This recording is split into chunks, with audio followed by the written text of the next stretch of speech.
Hey there friends, welcome back to my second garden tour of 2024. It is the 5th of June. It's the end of the day here and I'm going to give you a second update of where we've gone in 2 weeks. I've harvested a bunch of spinach.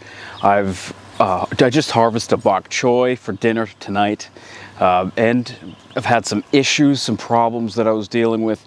Hopefully it's not too late to correct them, but we're going to get into that right now. So we're going to start right over here. I'm excited. This is my first time growing sugar snap peas. So that's going to be here. As you can see, there's not too many weeds. There's probably thousands, but it's not overwhelming. I pick them as I go, as I see them. Some of these are really healthy, whereas some of them, as you can see, are just starting to sprout. I don't know if birds got to them, but some are a little behind, and that's okay. Hopefully it'll stagger my harvest a little bit so I don't get a 5-gallon bucket worth of sugar snap peas all at once. Down here, the cucumber is getting a little bit better. As you can see here, it's just starting to fruit. This plant here, I was worried about. I mean, it was stunted. I think I brought it out too early, and then the cold got to it. If it makes it, that's great. If not, that's all right. So what I've been doing is I'm plucking all the flowers off. I want to re-establish growth at the top. So redirecting that growth from the fruit, which I don't want, to the leaves and the growth on top, which seems to be working. We'll see. We'll have a much better update in a couple of weeks as far as that goes. This is looking good.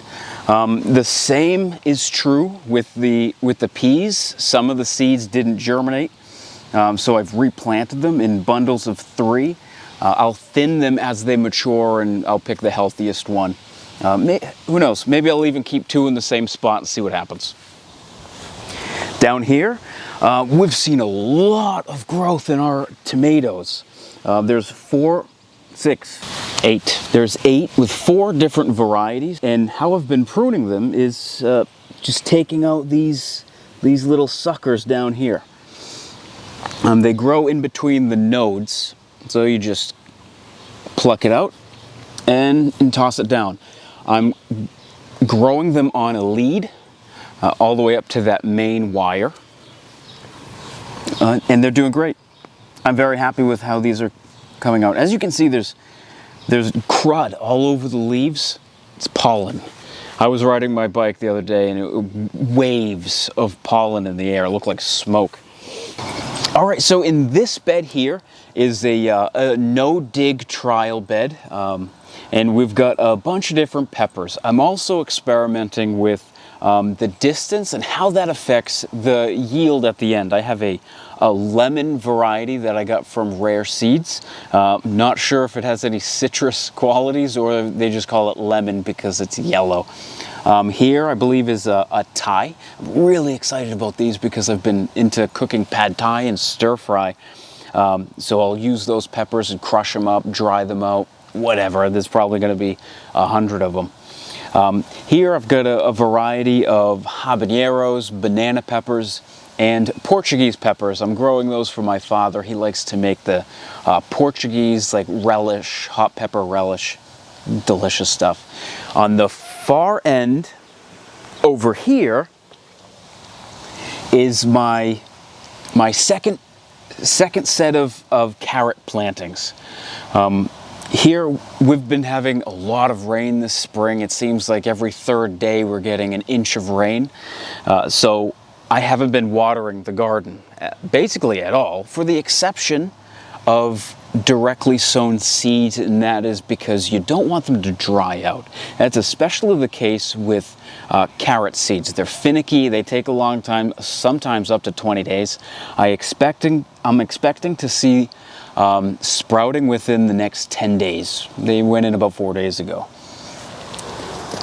And I'm trying going this way instead of long rows, as you can see in bed 2 there.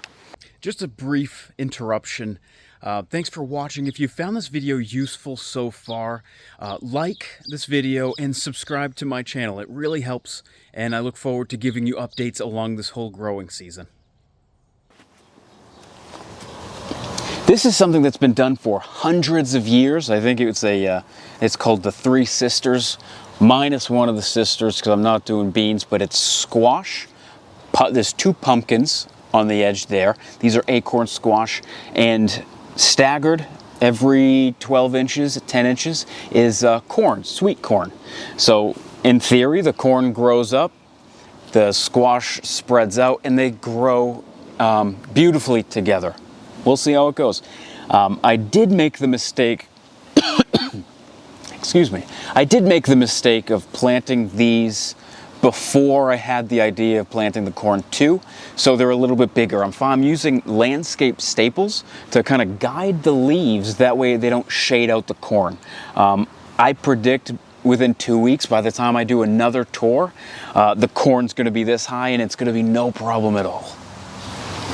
Here, we're getting to the basil, and then 1 bok choy. A little while ago, I harvested, there's a bok choy right here. I had that for dinner tonight with a pad thai. I thought it was very good. Here is an empty space. I'll most likely plant some second attempt broccoli here, because if you can see, there's a tray all the way down at the end there. That's my second attempt at broccoli. This spring I've had a really hard time with the cabbage root fly. They fly around and they land the stem of the plant and they lay their eggs. When those maggots hatch, they eat the roots, and this manifests in like just a failure to thrive kind of plant. And then you wake up in the morning, you come outside and the plant's flopped over dead. You assess the damage and it pulls right out. All the roots are rotten. Last video, I thought it had to do something to do with ants, because I saw a lot of ants at the scene of the crime, hundreds. Check out this video from earlier today. So I thought that it had something to do with it, but no, the symptoms, it's cabbage root fly. So I'm trying something else this go around with the broccoli that I have in those trays there. So coming down here, we have celery. Celery, it's my first time growing celery. It's really an interesting seed to plant because it needs light, unlike all the other seeds. And they're very, very small. So I just kind of picked them out, planted them in like a solo cup at the top, and then picked them up as they sprouted. But here they are. They're growing slowly. Maybe they've grown an inch from the last time I had this video. I'm not sure, but it's exciting to try growing these, and I'm excited to eat them when they're ready too. Down on this furthest end here, I have beets, and you can see in different stages of growth. And that's because some of them didn't make it, and I figured I want more beets. So in this row here, I'm testing out really old beet seed. These are from 2017. If one germinates, I will be impressed. If not, that's okay. I've got about, I don't know, a dozen beet plants here. Some are multi-sown with 2 or 3 beet plants per hole, and they're growing wonderfully. No pests yet, knock on wood. Now to pivot over here, it's lettuce time for me. I just harvested, you can see this really low growth in this whole bed here. This was spinach. I harvested about a 32-gallon tote of spinach, and I wanted to preserve it. So what I did is I cooked it down, and it all cooked down into about the size of a quart sandwich freezer bag to preserve it. And in its place, I've got red Russian kale to see if I can stop the cabbage root fly from devouring all of my brassicas. I'm covering the bottom with diatomaceous earth. Hopefully that stops the maggots in their tracks. We'll see how it goes. But this lettuce, this is my favorite. It's beautiful. It's from, it's called Salanova from Johnny's Seed Company up in Maine. And they're amazing. They grow in like little leaves. You just harvest at the bottom. And you can come back. Every afternoon I come out here and pick a fresh salad, and they seem to be doing just fine. On this side, we talked about last week, I've got 2 rows of carrots.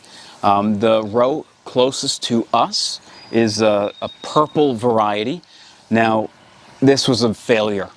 As you can see, they're flowering.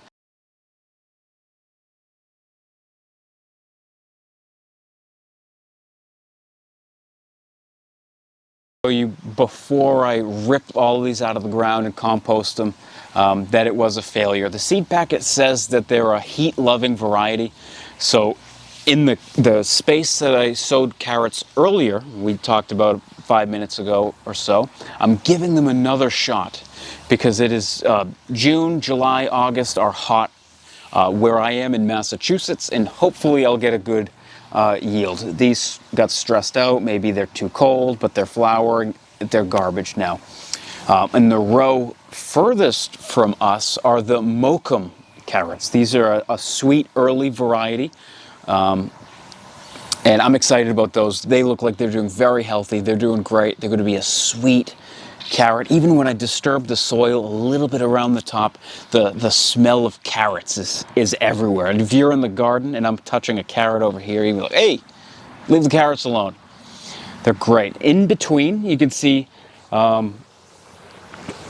in here there was some spotty germination where the carrots were, so I just took transplants of cilantro and parsley and filled the holes, and those are starting to grow very nicely. On the furthest end over here, we're reaching like the oldest part of the garden at this point. These were spring onions that I bought at the grocery store, and I just planted them here. They're doing great. Every so often I'll harvest a leaf, have it with my salad or my dinner, and maybe I'll see if there's enough plant diversity here to collect seed from it and plant that later on in the year. Cilantro, more parsley. I've got a big bush of thyme here. What a great aroma. Now in this back corner, let me get behind this and behind the camera. It's garlic scape harvesting season, so there's a couple in here, and I just pluck these off. And you do that because you don't want the garlic to put energy into making seed. So you pluck that off and it redirects the growth towards the bulb, which at this stage, and every stage really, that's what I'm focused on.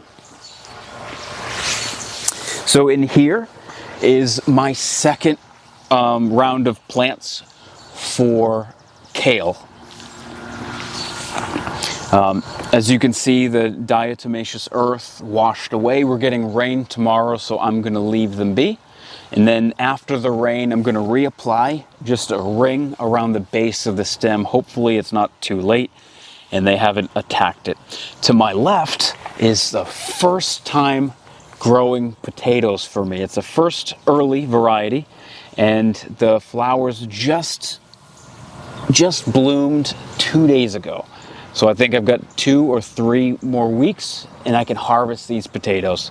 Also, there are some carrots I left in here from the failed sowing of late February. There's maybe 4 just grown with them, and they seem to be doing healthy.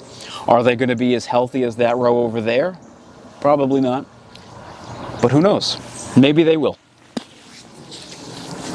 And lastly, and leastly, we have an empty bed. This too was spinach that I harvested and now is open for whatever I choose to plant next. That's the great thing about having a garden, is that you don't really have to have a plan.